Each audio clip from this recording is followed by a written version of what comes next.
Vous avez des pagodes, vous avez des grandes volutes qui caractérisent effectivement cet art inspiré par un art chinois. Et voilà, donc ça, on appelle ça mon théâtre. On a déjà fait de la musique dedans en été pour les amis. Le visiteur est obligé de tourner vers la façade principale où, en tournant à droite, il découvre une rampe très généreuse, bordée en ce moment par les grands pots de lys blanc. Et là, cette rampe, cet escalier large et généreux nous amène vers un petit cloître qui fait, je dirais, la transition entre la partie haute et la partie, disons, basse du jardin. Ici, bon, il y a toujours les éléments très simples, l'if, buis, lierre, avec une collection ici sur la margelle de cette cloître, ici, le cloître, une collection de pélargonium.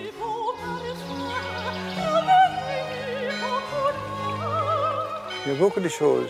C'est évidemment aussi pour évoquer un aspect de la vie culturelle et intellectuelle de cette grande époque qu'on appelle baroque, où le jardin était très important.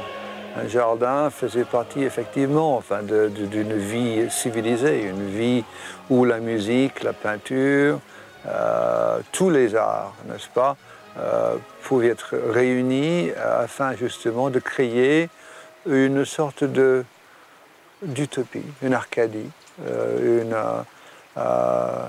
une vie, certes idéalisée, mais qui représentait effectivement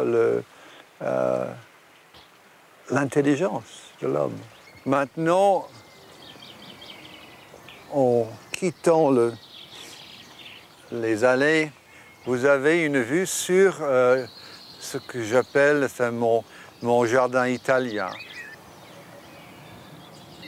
Mon souci était surtout de prolonger et de continuer les espaces à l'intérieur, les axes. Dans ce cas-là, par exemple, ici, vous voyez la porte entourée par les deux tilleuls.